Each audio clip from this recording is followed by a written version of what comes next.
Good afternoon, everybody. I am Nicholas Milonni, back again with another episode here for you.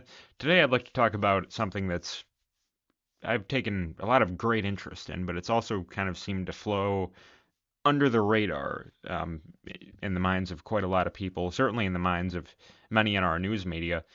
There's not been much reporting on it, and I think that's a shame because it's a really, really fascinating and interesting story that's starting to develop here. We all know Canada. They're the country to the north of us, the true north, as they like to call themselves. There's talk right now of one of their provinces actually seceding from the country and becoming its own independent nation.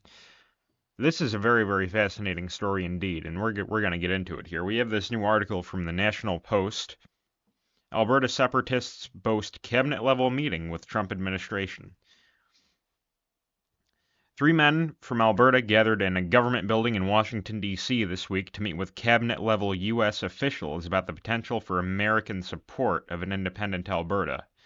Jeff Rath, Mitch Sylvester, and Dennis Modry, the co-founder, CEO, and chairman of the Alberta Prosperity Project, APP, respectively, visited the capital on Monday for their second round of talks with American leaders about Albertan independence.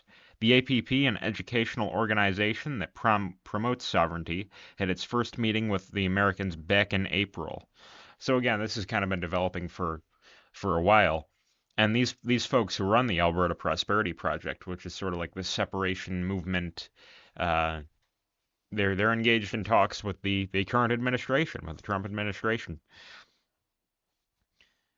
We're literally 1 degree of separation from the Oval Office, Rath said of Monday's meeting. The group met with special assistants and advisors for the first time, he said, but this time the level of the meeting has been elevated as an indication of the strong support from the United States for Alberta independence, Rath said, noting that he has been asked not to divulge names. I really wish we knew who these conversations were had with. Are we talking about like actual people in the cabinet? Or just people that are like a little bit further down than that. I'd really like to know. Um, who exactly have these folks been talking with? Do Albertans really want to secede? Perhaps maybe not most quite yet, but certainly it seems like a large chunk. Uh, there's been some polling done, and last I saw it was, assuming it's correct, it was about 46% in favor of leaving Canada, and the other, 54% in favor of staying, something like that. That's pretty big deal. Uh, I mean, even if it's like 13 points off, you're still talking a third of the people in the province who want to leave the country. That's no small margin. That's no small margin at all. Albertans want lower taxes, deregulation, and more control over policing, immigration, and trade. But rather than negotiating with Ottawa for more power, the way Premier Danielle Smith is, the Alberta Prosperity Project wants Alberta to control its own future. Support for Albertan independence has grown with the province's frustrations with Ottawa. A provincial poll this month indicates that the governing United Conservative Party in Alberta has 43% of voter support in the province, but the independence-leaning Republican Party of Alberta has 11%, which notably includes strong rural support. Most of the people who want independence, as far as I know, still support the United Conservative Party in the province. And Alberta is one of the most conservative provinces, politically speaking, in Canada. Um, they're probably the most conservative province in Canada, the most conservative voting province in Canada. And the Conservatives, they've had a rough couple of years. Actually, it's been a lot more than a couple of years. The Liberals have gotten elected 4 times in a row. And at this point, it's just kind of like, okay, well, you know, do we really want to continue doing this? Do we really want to continue being outvoted? Because it's going to happen again, probably. Things were really bad, and they still elected the Liberals back in April. Now, that probably raised the support for separation in Alberta. So for the folks who are on the APP, that was maybe perhaps a blessing in disguise. But even still, there are a lot of Albertans and Canadians who don't want to see this happen. So it's kind of, you know, it'll be interesting to see. Jeffrey Rath said support for independence is higher than the numbers suggest, and that 75% of the UPC is on board, or the UCP, I'm sorry, is on board, with many of them being members of the Alberta Prosperity Project. But polling numbers and experts tend to disagree with Rath. An Angus Reid poll in May showed support for Alberta independence at 36%. This is back in May. Chances are it's probably gone up since then. How much, I'm not quite sure, but certainly it's probably happened to some degree. The day that I see Edmonton Oilers or Calgary Flames fans booing the Canadian anthem in their respective arenas, I might take the independence movement more seriously, said Graham Thompson, a senior analyst with Eurasia Group's global macro team. While acknowledging that the province has legitimate grievances about representation by Ottawa, there is a really long road to go before you get to 50% plus one of Albertans voting to leave Canada, he said, and that's all they would need. The APP wants to put together a referendum and, to leave the country. And in order to do so, they just need 51% or over 50% to support it, of the people in the province to support it. While acknowledging, or I'm sorry, I already read that. Adrian Davidson, assistant professor of political science at McMaster University, is also skeptical. I haven't seen anything compelling yet to suggest that the referendum question, were it to move forward, would get anywhere near the support that would be required to actually move it into sort of the next stage of the game, she said. So while the numbers are ticking upward for Alberta independence and may even split some conservative votes, most believe that proponents will not succeed. Still, provincial frustration with Ottawa is growing, and Smith knows it. Although our caucus supports a strong and sovereign Alberta within a united Canada, I recognize that many Albertans are disenfranchised after many years of the Liberal and NDP-backed governments in Ottawa repeatedly attacking our provincial economy and way of life, Smith's office said in a statement. Now, Alberta is an oil giant. They have the third largest oil reserves anywhere in the world. They're all about oil in that province. They also have sort of like a cowboy culture, right? Similar to the cultures you see in states like Texas or Oklahoma or Montana or Idaho. Like the ranch sort of culture, stuff like that, right? They would fit right in the United States, and as an American, I personally would like to kind of see them join the United States. I think that would be awesome.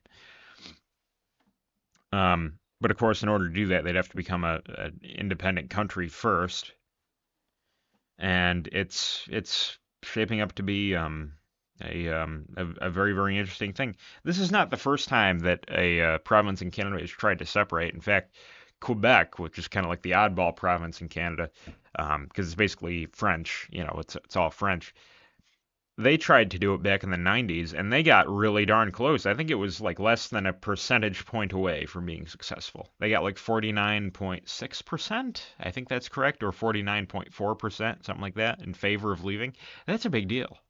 That's a really big deal. So anybody who says it can't be done, I think, is maybe jumping the gun a little bit. I think it absolutely could be done under the right circumstances. And as far as the referendum question is, the Alberta Prosperity Project, sort of like the big movement, big organization in this movement, has come up with one. It is as follows. Do you agree that the province of Alberta shall become a sovereign country and cease to be a province in Canada? That's the question. And its right to pose this question is actually currently under legal review in Canada.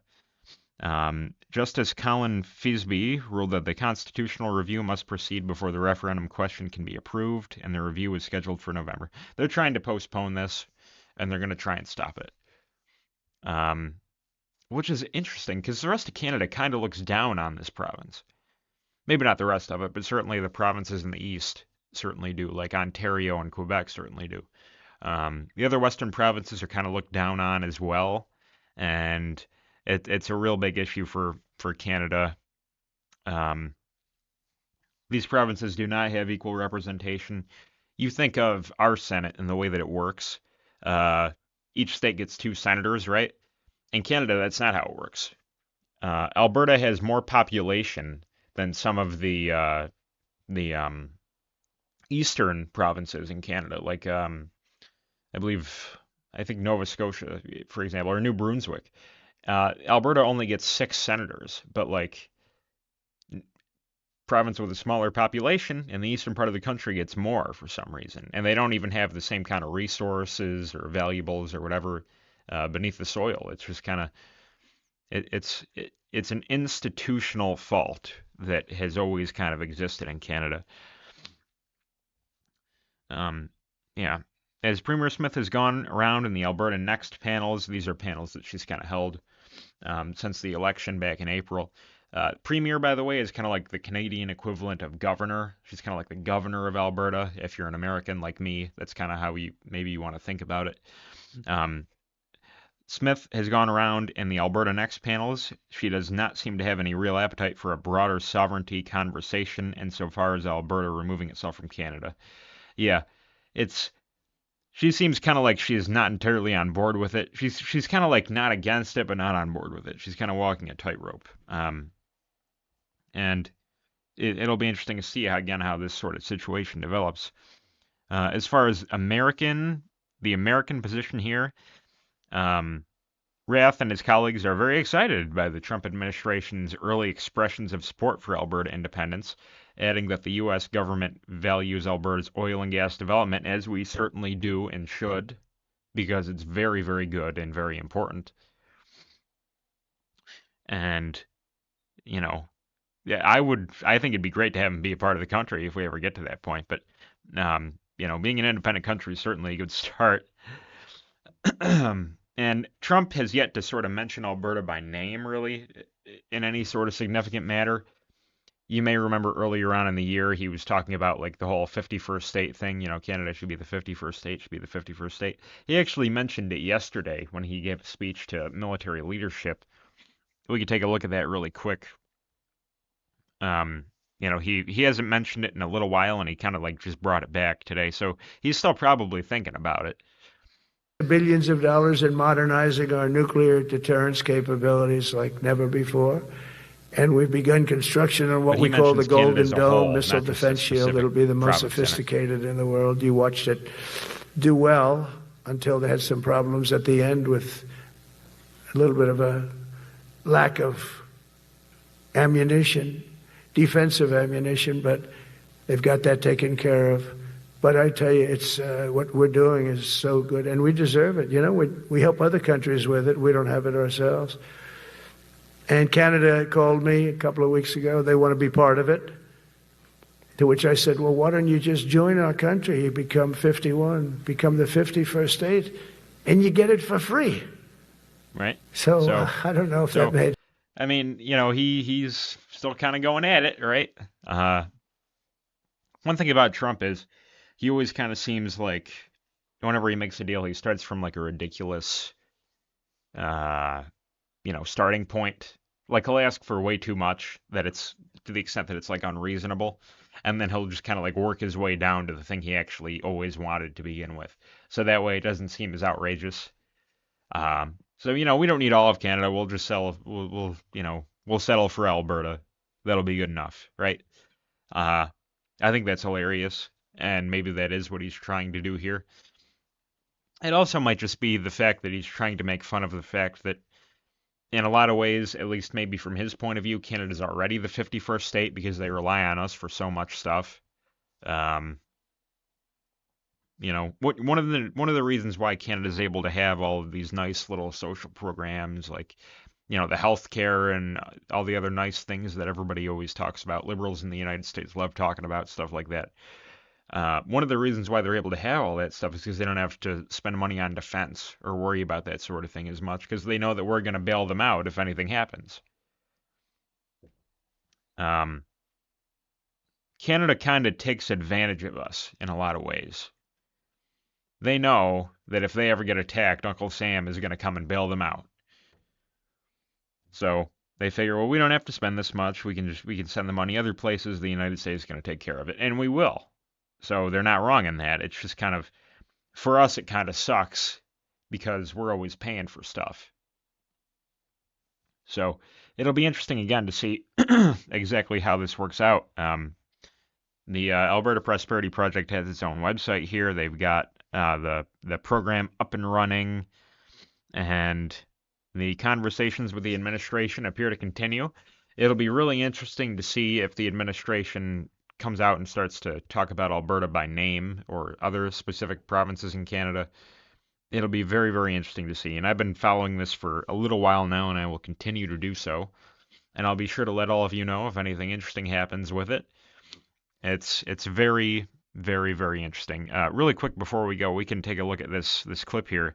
This is Jeffrey Rath on Fox News. He's one of the leaders in the Alberta Prosperity Project, and this is a quick little interview he did with Fox News. This is back in May, so it has gotten some media attention, but really it's not been focused on very, very much, and probably not really as much as it truly deserves to be. Canada, the 51st state, and a group in Alberta is apparently on board. Jeffrey Rath is leading that group, a lawyer from Alberta. He has that delegation behind him. Jeff, how big is your delegation? Tell me the feeling you are for joining America. Hundreds of Albertans that are reaching out and volunteering to join our delegation. Right now, our group is very small. It's a steering committee of people that are looking to come to Washington on an exploratory basis and meet with a representative appointed by President Trump to explore the benefits of either Alberta becoming an independent sovereign nation with economic union to the United States, becoming a U.S. territory, or pursuing full statehood. Those are our goals. How has Canada lost their way? How has Canada lost their way that makes you think you got to join us? Trudeau and Carney, are all wringing their hands over the tariffs. They're going to be kicking Albertans in the teeth and bringing in a 21% carbon tax increase in April. This is, the carbon tax itself is just an insult to hardworking Albertans that can't afford to heat their homes and can't afford diesel and gas for their cars and trucks to go to work. That's a big part of why it is that people in Alberta are fed up with being governed by idiotic politicians from Quebec and Ontario that do not understand our province and do not understand that culturally we're far more closely affiliated with our friends to the south in Montana than we are with all of the people in Ottawa wringing their hands over the smell of diesel exhaust when people from Alberta come to protest how badly we're being treated by Ottawa. What's your message to Donald Trump? 10 seconds. 10 seconds. Greenland self-determination. Please support Alberta self-determination. You promised that to Alberta in the same way you promised it to Greenland. We'll be an excellent partner to the United States and we'll all prosper. All right, let's see how big your delegation gets, Jeff, how many calls you get, and maybe, Jeff, you will be governor of our 51st state when it's all said and done. Yeah, so that's where we are, and it's going to be very interesting, again, to see how the situation develops. There's talk of maybe this referendum happening in October of next year, 2026. So maybe we're about 1 year out, assuming everything goes to plan. And it'll be very interesting to see if it works out or if it doesn't work out, exactly how close things got. But it's a situation that I've been watching with great interest, and I think many Americans should perhaps take a good look at it as well and try to follow it as best they can. So thanks for tuning in. I just wanted to talk about that for a little bit. Be sure to leave your comments down below. Are you from Alberta? Are you from Canada? What are your thoughts on it, right? Are you an American like myself? What do you think about it? Be sure to leave your comments down below. Don't forget to like and subscribe for more news and political content, as well as hopefully some historical content coming soon. And have yourself a wonderful, wonderful day. Thank you.